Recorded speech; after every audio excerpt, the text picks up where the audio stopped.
ಇನ್ನು ಈ gold smuggling ಕೇಸ್ಗೆ ಸಂಬಂಧಪಟ್ಟಂತೆ ರನ್ಯಾ 3 ದಿನ ಡಿಆರ್ಐ ವಶದಲ್ಲಿರ್ತಾರೆ. ಹೆಚ್ಚಿನ ವಿಚಾರಣೆಗಾಗಿ 3 ದಿನ ಡಿಆರ್ಐ ವಶಕ್ಕೆ ನೀಡಿದೆ ಕೋರ್ಟ್. ಆರ್ಥಿಕ ಅಪರಾಧಿಗಳ ಕೋರ್ಟ್ ಆದೇಶವನ್ನ ಕೊಟ್ಟಿದೆ. ವಿಶ್ವನಾಥ್ ಸಿ ಗೌಡರ್ ಅವರ ಆದೇಶ ಇದು.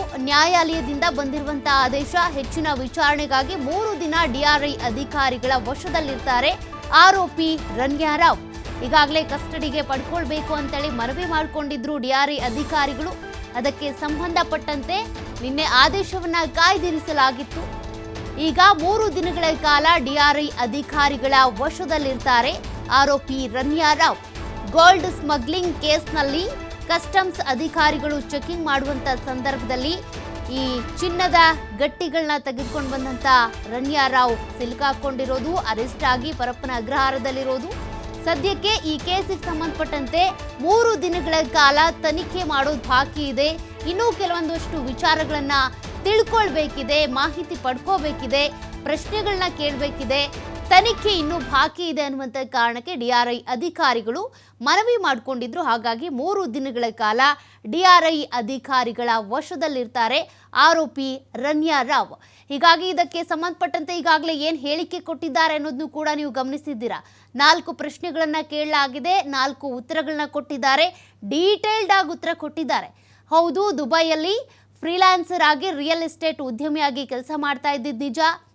ಈ 7 ಗಟ್ಟಿ ಚಿನ್ನದ ಗಟ್ಟಿಗಳೇನು ಸಿಕ್ಕಿದ್ದಾವೆ ಅದೆಲ್ಲವೂ ನಂದೇ ಅಂತಾನೂ ಉತ್ತರ ಕೊಟ್ಟಿದ್ದಾರೆ. ಇನ್ನು ಇನ್ವೆಸ್ಟಿಗೇಷನಲ್ಲಿ ಈ ಚಿನ್ನದ ಗಟ್ಟಿಯನ್ನು ದುಬೈನಿಂದ ತೆಗೆದುಕೊಂಡು ಬಂದ್ರಲ್ಲ, ಅದು ಹೇಗೆ ತೆಗೆದುಕೊಂಡು ಬಂದ್ರಿ, ಜೊತೆಗೆ ಪದೇ ಪದೇ ದುಬೈಗೆ ಹೋಗಿ ಬರ್ತಾ ಇದ್ರಲ್ಲ, ಬಂದಾಗಲೆಲ್ಲ ನಿಮಗೆ 12 ಲಕ್ಷ ಸಿಗ್ತಾ ಇತ್ತಲ್ಲ, ಅದು ಹೇಗೆ, ಅದಕ್ಕೆ ಉತ್ತರ ಕಂಡುಕೊಳ್ಬೇಕಿದೆ ಡಿಆರ್ಐ ಅಧಿಕಾರಿಗಳು. ಹಾಗಾಗಿ ಉಳಿದಿರುವಂಥ ಎಲ್ಲ ಪ್ರಶ್ನೆಗಳಿಗೂ ಉತ್ತರ ಕಂಡುಕೊಳ್ಬೇಕು ಅನ್ನುವಂಥ ಕಾರಣಕ್ಕೆ ಸದ್ಯಕ್ಕೆ 3 ದಿನಗಳ ಕಾಲ ಅಧಿಕಾರಿಗಳ ವಶದಲ್ಲಿರ್ತಾರೆ ನಟಿ ರನ್ಯಾ. ಮತ್ತಷ್ಟು ಡೀಟೇಲ್ಸ್ ಕೊಡ್ತಾರೆ ಪ್ರತಿನಿಧಿ ಸಂತೋಷ್ ಪಟೇಲ್. ಸಂತೋಷ್, ಈಗಾಗಲೇ ನಟಿ ರನ್ಯಾ ರಾವ್ ಗೃಹ ಬಂಧನದಲ್ಲಿದ್ದರು, ಅಂದರೆ ಪರಪ್ಪನ ಅಗ್ರಹಾರದಲ್ಲಿದ್ದರು. ಅದರ ಬೆನ್ನಲ್ಲೇ ಒಂದು ಕಡೆ ಜಾಮೀನು ಅರ್ಜಿ, ಮತ್ತೊಂದು ಕಡೆ ಡಿಆರ್ಐ ಅಧಿಕಾರಿಗಳ ವಶಕ್ಕೆ ಬೇಕು ಅಂತ ಮನವಿ ಮಾಡಿಕೊಂಡಿದ್ರು. ಒಂದು ಕಡೆ ನಟಿ ರನ್ಯಾ ರಾವ್ ಹೇಳಿಕೆ ಕೊಟ್ಟಿದ್ದಾರೆ, ಮತ್ತೊಂದು ಕಡೆ 3 ದಿನಗಳ ಕಾಲ ಅವರನ್ನ ಡಿಆರ್ಐ ಅಧಿಕಾರಿಗಳ ವಶಕ್ಕೆ ಕೊಡಲಾಗಿದೆ. ಇನ್ನು ಏನೇನು ಪ್ರಶ್ನೆಗಳು ರೈಸ್ ಆಗ್ತವೆ? ಸದ್ಯಕ್ಕೆ ಇವ್ರು ಕೊಟ್ಟಿರುವಂಥ ಹೇಳಿಕೆ ಸಾಕಷ್ಟು ಕುತೂಹಲಕ್ಕೆ ಕಾರಣ ಆಗ್ತಾ ಇದೆ. ಇನ್ನು ಏನೇನು ವ್ಯವಹಾರ ಇತ್ತು ಇವ್ರದ್ದು? ಸೌಖ್ಯ ಈಗಾಗಲೇ ಡಿಆರ್ಐ ಅಧಿಕಾರಿಗಳು ರನ್ಯಾರನ್ನ ಬಂಧನ ಮಾಡಿದ್ರು. ಬಂಧನ ಮಾಡಿದ ಬಳಿಕ ಆಕೆಯನ್ನ ಪರಪ್ಪನ ಅಗ್ರಹಾರ ಜೈಲಿಗೆ ಕೂಡ ಕಳಿಸಿರುವಂತದ್ದು. ಇದಾದ ಬಳಿಕ ಹೆಚ್ಚುವರಿ ತನಿಖೆಯನ್ನ ಮಾಡ್ಲಿಕ್ಕೆ, ವಿಚಾರಣೆಯನ್ನ ಮಾಡ್ಲಿಕ್ಕೆ ಆಕೆಯನ್ನ ಡಿಆರ್ಐ ಅಧಿಕಾರಿಗಳು ಕಸ್ಟಡಿಗೆ ಕೇಳುವಂತ ಅರ್ಜಿಯನ್ನ ಹಾಕೊಂಡಿದ್ರು. ಆದ್ರೆ ಇವತ್ತಿಗೆ ಅದರ ಆದೇಶವನ್ನ ನಿನ್ನೆ ಅರ್ಜಿ ವಿಚಾರಣೆ ಮಾಡಿದಂತ ನ್ಯಾಯಾಲಯ ಪೆಂಡಿಂಗ್ ಇಟ್ಟಿತ್ತು. ಇವತ್ತು 3 ದಿನಗಳ ಕಾಲ ಡಿಆರ್ಐ ಅಧಿಕಾರಿಗಳ ಕಸ್ಟಡಿಗೆ ರನ್ಯಾ ರಾವನ್ನ ಕೊಟ್ಟಿರುವಂತದ್ದು. ಆಕೆಯನ್ನ ವಿಚಾರಣೆಯನ್ನ ಮಾಡ್ಲಿಕ್ಕೆ ಹಾಗೆ ಬೇಕಾಗಿರುವಂತದ್ದು ಮತ್ತೆ ಇಡೀ ಪ್ರಕರಣಕ್ಕೆ ಸಂಬಂಧಪಟ್ಟ ಹಾಗೆ ಮಾಹಿತಿಯನ್ನ ಡಿಗ್ ಮಾಡ್ಬೇಕಾಗಿರುವಂತದ್ದು.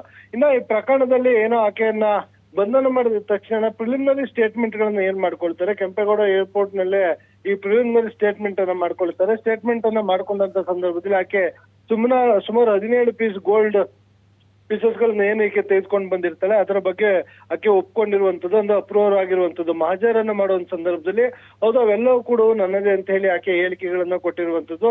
ಆ ಹೇಳಿಕೆಯನ್ನ ಆಧಾರವಾಗಿ ಇಟ್ಕೊಂಡು ಅವರು ವಿಚಾರಣೆಯನ್ನ ಮಾಡಿದಾಗ, ನೀವು ಹಲವು ಬಾರಿ ಟ್ರಾವೆಲ್ ಗಳನ್ನ ಮಾಡಿರುವಂತದ್ದು, ಯಾವ್ಯಾವ ದೇಶಗಳಿಗೆ ಯಾವ್ಯಾವ ಕಾರಣಕ್ಕಾಗಿ ನೀವು ಟ್ರಾವೆಲ್ ನ ಮಾಡಿದ್ರ ಅನ್ನೋದ್ರ ಬಗ್ಗೆ ಸಂಪೂರ್ಣ ಮಾಹಿತಿಯನ್ನು ಕೂಡ ಡಿಆರ್ಐ ಅಧಿಕಾರಿಗಳು ತಮ್ಮ ಹೇಳಿಕೆಯಲ್ಲಿ ಉಲ್ಲೇಖವನ್ನ ಮಾಡಿರುವಂತದ್ದು. ಆಕೆ ಯುರೋಪ್ ಇರ್ಬೋದು, ಅಮೆರಿಕ ಇರ್ಬೋದು, ಈಸ್ಟ್ ಏಷ್ಯಾ ಇರ್ಬೋದು, ಹೀಗೆ ಬೇರೆ ಬೇರೆ ಸೌದಿ ಇರ್ಬೋದು, ದುಬೈ ಇರ್ಬೋದು, ಬೇರೆ ಬೇರೆ ರಾಷ್ಟ್ರಗಳಿಗೆ ಆಕೆ ಭೇಟಿಯನ್ನ ಕೊಟ್ಟಿರುವಂತದ್ದು. ಅದರ ಜೊತೆಗೆ ಫ್ರೀಲಾನ್ಸಿಂಗ್ ರಿಯಲ್ ಎಸ್ಟೇಟ್ ಕೂಡ ನಾನು ಮಾಡ್ತೀನಿ ಅಂತ ಹೇಳಿ ಆಕೆ ತನ್ನ ಸ್ಟೇಟ್ಮೆಂಟ್ ನಲ್ಲಿ ಹೇಳಿಕೆಗಳನ್ನ ಕೊಟ್ಟಿರುವಂತದ್ದು.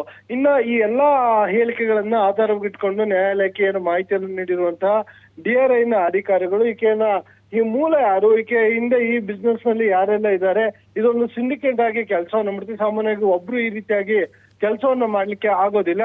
ಹೀಗಾಗಿ ಅದರ ಮೂಲವನ್ನ ಪತ್ತೆಯನ್ನ ಮಾಡ್ಲಿಕ್ಕೆ ಅಧಿಕಾರಿಗಳು ಆಕೆಯನ್ನ ಕಸ್ಟಡಿ ತೆಗೆದುಕೊಂಡಿದ್ದಾರೆ. ಇನ್ನ ಆಕೆಯ ಮನೆ ಮೇಲೆ ದಾಳಿ ಮಾಡಿದಂತ ಸಂದರ್ಭದಲ್ಲೂ ಸಾಕಷ್ಟು ಮಹತ್ವದ ದಾಖಲೆ ಇರ್ಬೋದು, ನಗದು ಇರ್ಬೋದು, ಚಿನ್ನಾಭರಣಗಳು ಕೂಡ ಪತ್ತೆ ಆಗಿದ್ವು. ಅದರ ಜೊತೆಗೆ ಇನ್ನು ಆಕೆಯ ಟ್ರಾನ್ಸಾಕ್ಷನ್, ಫೈನಾನ್ಷಿಯಲ್ ಟ್ರಾನ್ಸಾಕ್ಷನ್ ಏನಿರುತ್ತೆ, ಆ ಫೈನಾನ್ಷಿಯಲ್ ಟ್ರಾನ್ಸಾಕ್ಷನ್ ಬಗ್ಗೆನೂ ಕೂಡ ಈಗ ಮಾಹಿತಿಯನ್ನ ಕಲೆ ಆಗ್ತಾ ಇರುವಂತದ್ದು. ಕಳೆದ 2 ವರ್ಷಗಳಿಂದ ಆಕೆಯ ಬ್ಯಾಂಕ್ ನ ಸ್ಟೇಟ್ಮೆಂಟ್ ಗಳೇನಿರುತ್ತೆ, ಆಕೆ ಹೊಂದಿರುವಂತ ಅಕೌಂಟ್ಗಳಿರ್ಬೋದು, ಅಕೌಂಟ್ ನಲ್ಲಿ ಆಕೆ ಮಾಡಿರುವಂತಹ ಹಣಕಾಸಿನ ವ್ಯವಹಾರ ವಹಿವಾಟು ಏನಿದೆ ಅದ್ರ ಬಗ್ಗೆ ಕೂಡ ಮಾಹಿತಿಯನ್ನ ಕಲೆ ಹಾಕ್ತಿರುವಂತದ್ದು. ಇವೆಲ್ಲವನ್ನು ಆಧಾರವಾಗಿ ಇಟ್ಕೊಂಡು ಮುಂದಿನ ತನಿಖೆ ನಡೀತಾ ಆ ತನಿಖೆಯಲ್ಲಿ ಏನೆಲ್ಲ ಸತ್ಯಾಸತ್ಯತೆಗಳು ಹೊರ ಬರುತ್ತೆ, ಇದ್ರಲ್ಲಿ ಇನ್ಯಾರೆಲ್ಲ ಇನ್ವಾಲ್ವ್ ಇದ್ದಾರೆ ಅನ್ನೋ ಸತ್ಯಗಳು ಕೂಡ ಹೊರಬಿರುವ ಎಲ್ಲಾ ಸಾಧ್ಯತೆಗಳು ಇರುವಂತದ್ದು. ಸೌಖ್ಯ. Okay, thank you Santosh ಡೀಟೇಲ್ಸ್ಗೆ.